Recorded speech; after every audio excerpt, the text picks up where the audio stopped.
A few years ago, Brainworx released a new edition of their limiter called the True Beak Edition, which is basically a renovation of the previous Brainworx limiter, and they say that they finally made a limiter, a True Beak limiter, that actually sounds great. So they also claim that it's one of the best limiters in the market right now to help you achieve commercial loudness while being transparent and without ruining your mixes. And let me tell you that this plugin is not cheap. So is it worth it, or is it a waste of your money? Okay, so I will give you a quick overview about how the plugin works and the interface and the controls, but also before that I will give you a brief explanation about how limiters work if there are any amateur audience out there that is watching this video. So a limiter is basically a really fast compressor with a very high amount of ratios. Okay, so in any compressor, you'll find a threshold knob, a gain knob, which is like the makeup gain, and also a ratio knob, okay?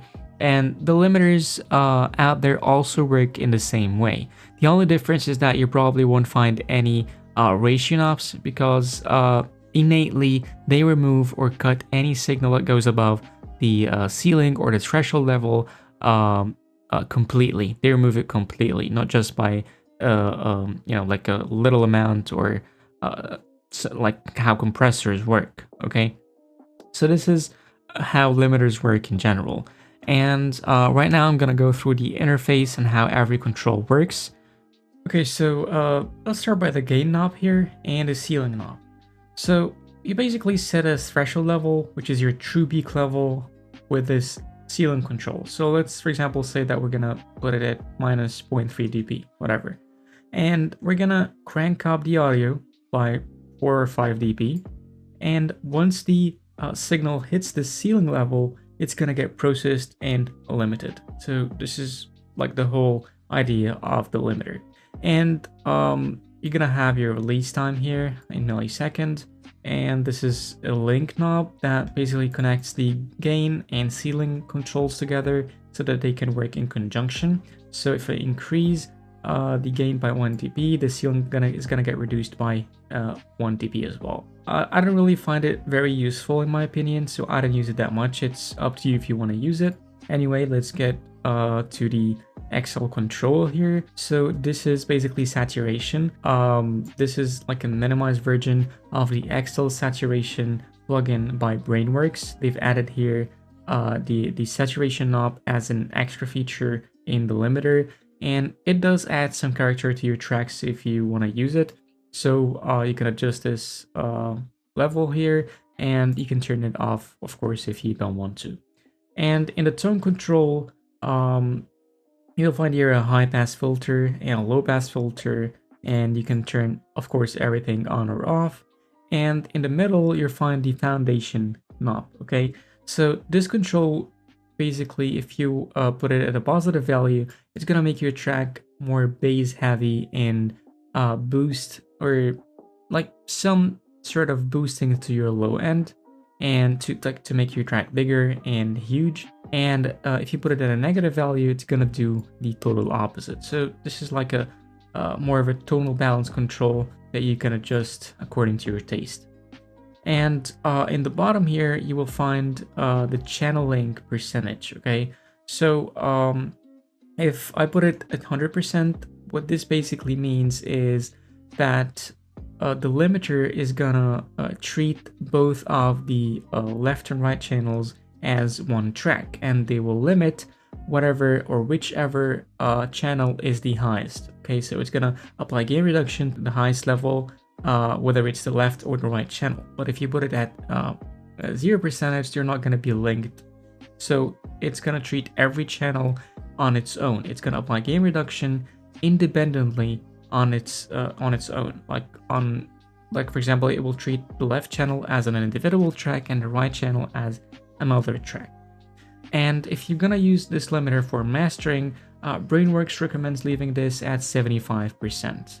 And finally, this is the limiter mix, and this is like the dry wet knob of the whole limiter, and of course you want to leave it at 100%.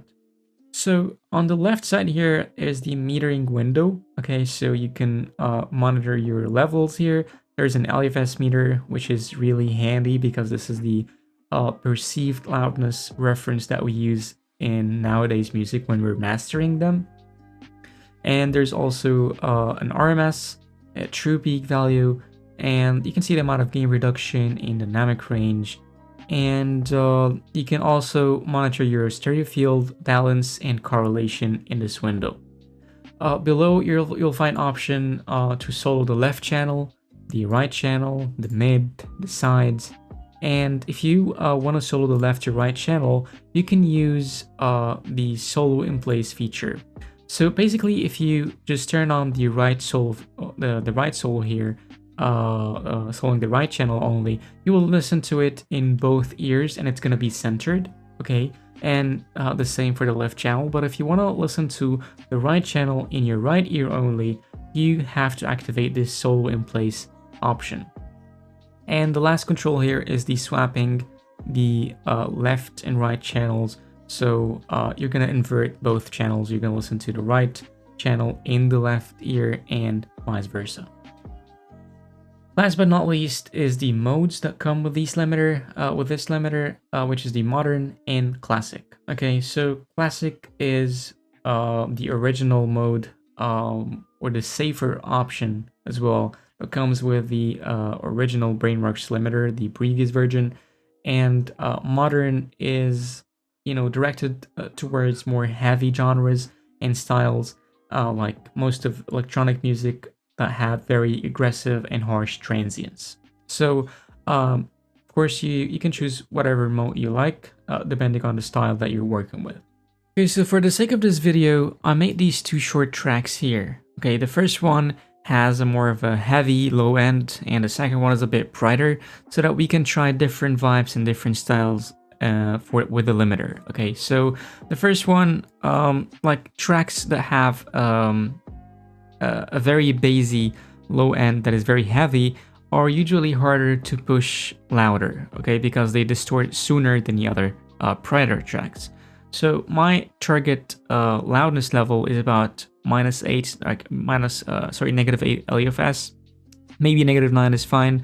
And I'm gonna try to reach this level by adjusting every knob that I can get my hands on here without distorting the track. So let's give it a listen to the dry mix. I'm gonna bypass the limiter.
Okay, so starting from 11 or 12 dB, it starts to distort. The 808s and the kicks start to, sink and disappear in the mix. So around 10, I think was fine for me, and I reached around -9 LUFS. It's not the optimum for me. I would have preferred to, have it at -8 LUFS, but I don't want to also crush the mix that it loses its identity. So. For now, that's fine. So let's listen to the before and after. This is before.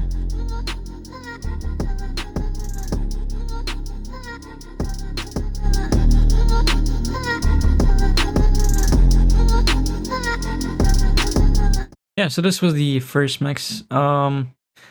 For these types of bass heavy tracks, it is usually hard to push them hard enough. So maybe other limiters would have done better. I'm not sure. I'll have to compare them, side by side. By the way, for the first mix, I think it sounds alright. It doesn't sound flat. The saturation, extra saturation up works fine. It gives it a bit of a character, adds some, extra sauce on top of the mix, and also pushes it in terms of loudness a bit. You don't have to use much. I think around, 5, 7, 8 is gonna be fine, to give it that, extra edge. Okay, so the second track we have here is a bit of a mystery to me. I intentionally added at the beginning a part with a low pass filter on it that is automating throughout the track, and you will give it a listen and understand what I mean. So this low pass filter, when I tried to put a limiter on the track and listen to this part with a low pass filter automation, it starts to distort even where we're not reaching high levels of loudness. So like even the heavy or the loudest part of the track is fine reaching, -6 LUFS or -7 LUFS, but this part of the track, even at -9 or -10 LUFS, is distorting so bad with many artifacts. And this has nothing to do with True Peak, because I've tried other limiters, and I also added an extra instance of Pro L2 here, just to show you that this is happening on every limiter, not just True Peak. I don't know what's the reason behind this, to be honest. I've searched on the internet and people have said that maybe it has something to do with the low pass automation, that it's going or changing too fast, and that's what's causing the distortion, as your CPU or PC cannot cope with it or something like that. So if any audio nerds out there understand or can tell me what's the reason behind this, that will be really cool. So let's give it a listen now. I'm gonna bypass it and let's give a listen to the dry mix.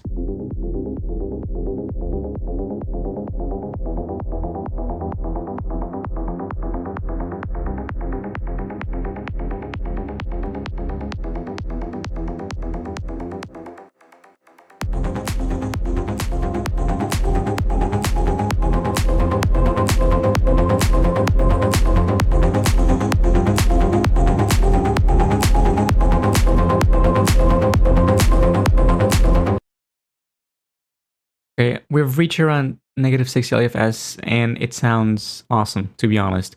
It really sounds good, except for the first part. I'm going to show you right now what I mean by the low pass filter part. So let's give it a listen now.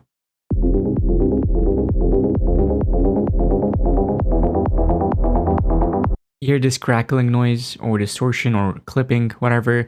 The only solution I found is that I have to increase the release time, and this undermines this crackling noise a bit, but not much. So let's give it a listen.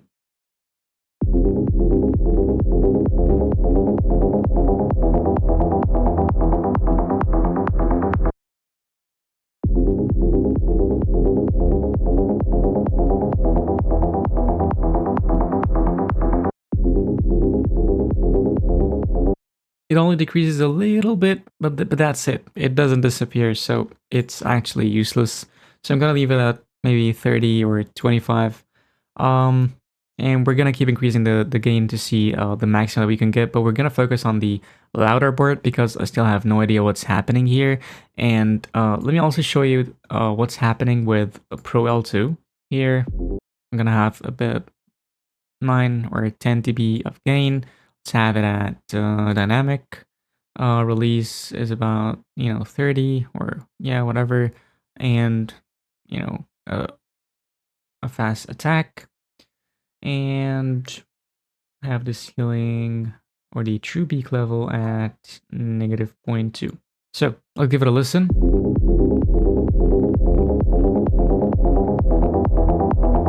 Same distortion happening at the same part. And for the second part that is actually louder in terms of, LUFS, it sounds great.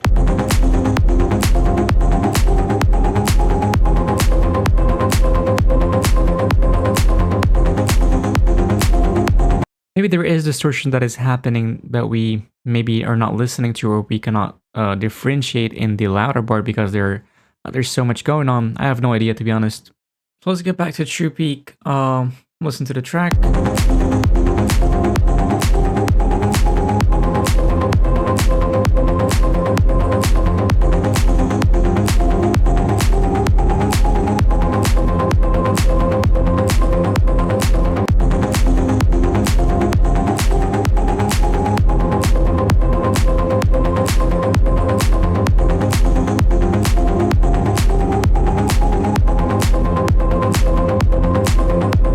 Okay, so before and after.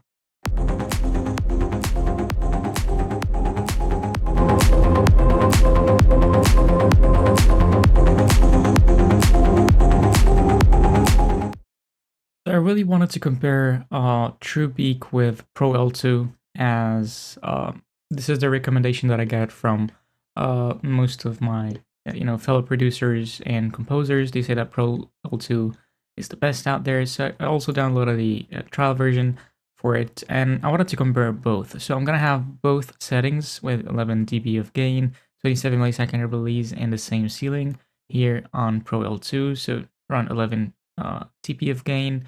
Yeah, let's keep the style at dynamic. No look ahead, fast attack, 27 millisecond release, and the same ceiling. Okay, and what we're gonna compare here is the loudness, the amount of LUFS, the character of the mix, whether it's flat or not, which is punchier.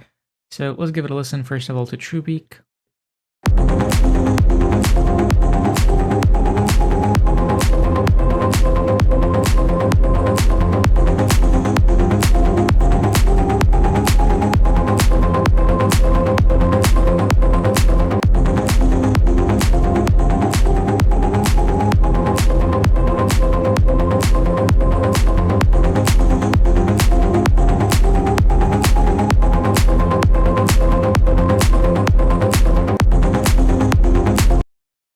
We're having around 11 dB of gain reduction, and I don't hear much distortion. Even if there's a little bit, it's like it sounds fine to me.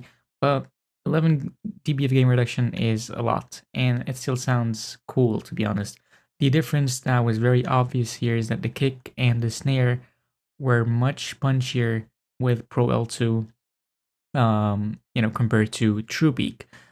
So I thought Pro L2, people said that it's flat, but from what I'm listening to right now, it's really not. Okay, now you can listen to the low end with Pro L2. It's way, way more punchier than TruePeak. One last listen.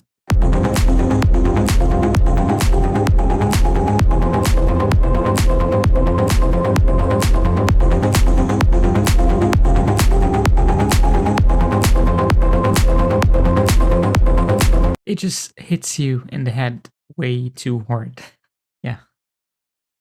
Well, as they claim, yeah, the limiter does sound transparent, and in my opinion, it sounded really good. Okay, probably not the best, but it does actually sound good, so it will be fine for most of your mixes. Like for 90% of your mixes, I think it will sound fine.